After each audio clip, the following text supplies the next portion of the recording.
এখন এনসিপি এরকম দু একটা বোমা টোমা ফোটানোর মাধ্যমে আলোচনায় থাকতে যাচ্ছে। তারা তো সারা দেশে পদযাত্রা করবে, গোপালগঞ্জ তো যাচ্ছে না, তো কি কারণে যাচ্ছে না? দলই তো নাই, একটা দলের অস্তিত্ব নাই, তাদের ভয়ে বাঁচে না। ককটেল ফুটছে, কেউ আহত নিহত হয় নাই, তো এখানে একটা প্যানিক তৈরি করা অথবা একটা শব্দ করা, তো সঙ্গে সঙ্গে এনসিপি লিডাররা বুঝে ফেলাইলো এটা প্রশাসন করছে।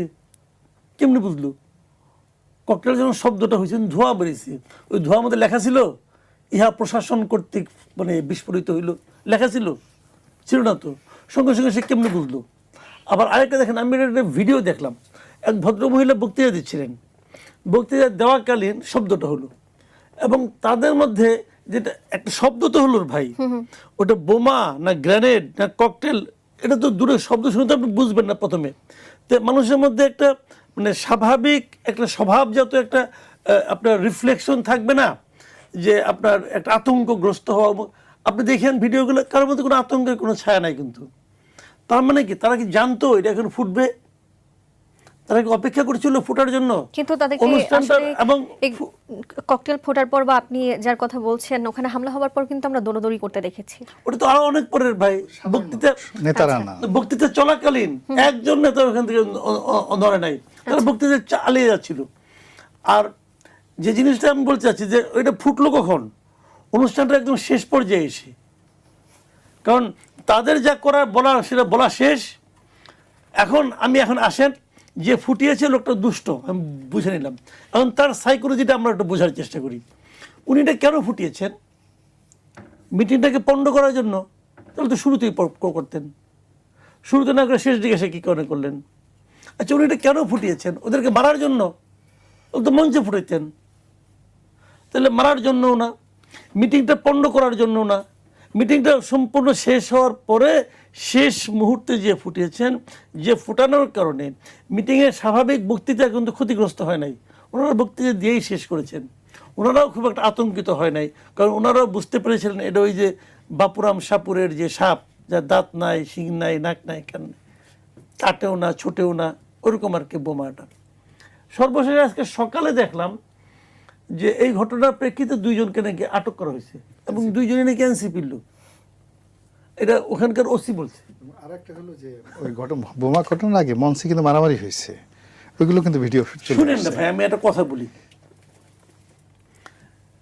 ওই পুকুরে দেখেন, আপনার গ্রামের যে পানা পুকুর থাকে, ছোট ছোট পানা থাকে, যে ওটার মধ্যে বড় একটা ঢেল ফেলালেন আপনি, একটা ঢেল দিলে পরে ওই পানাগুলি একটু সরে যায়, ঠিক 2 মিনিটের মধ্যে পানাগুলো আস্তে আস্তে আস্তে আস্তে আস্তে আবার এক হয়ে যায়, বোঝাই যায় না যেখানে কেউ একটা ঢেল দিয়েছে।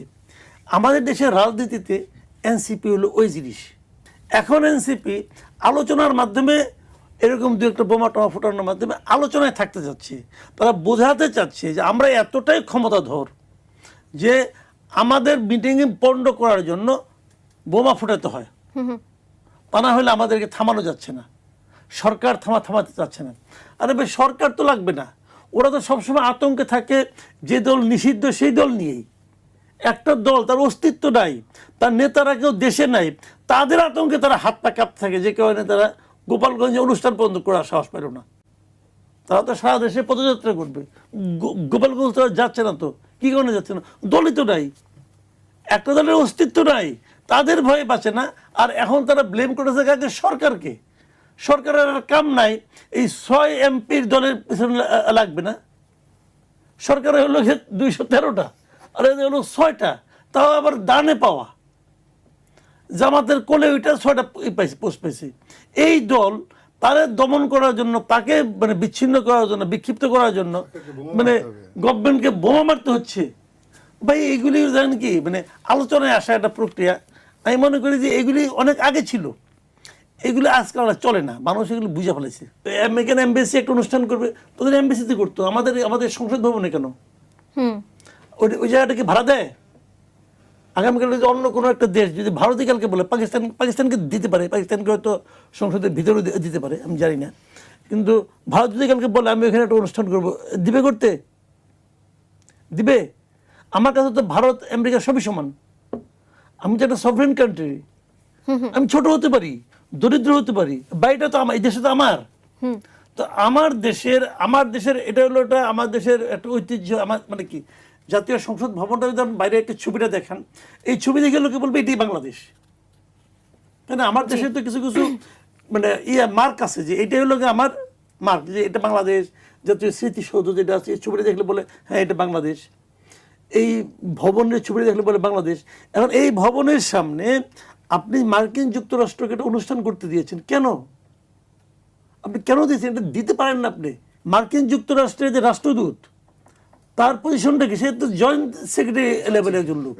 আচ্ছা, আপনি একটা হাইপোথেটিক্যাল কথা ভাবেন তো, এই ঘটনাটা যদি 2023-24-এর আগে হতো, যে বাংলাদেশের জাতীয় সংসদের দক্ষিণ প্লাজায় ভারত তাদের স্বাধীনতা দিবস উদযাপন করতেছে, যদি হতো, এই বিএনপি, এই জামাত, তারা কি করতো? হ্যাঁ, তারা হাসিনার পতন হতো না। না না, তা বলছি না আমি। যদি যেটা করতো, তাহলে তারা কি রিয়াকশনটা শো করতো? এখন তো সেই রিয়াকশন কই? স্লোগান ছিল না আমাদের, এই গোলামি না আজাদি, গোলামি না আজাদি। কারণ তো ওইটাও দেখলাম সোশ্যাল মিডিয়া একজন লিখছে যে গোলামি না আজাদি, আমেরিকার 5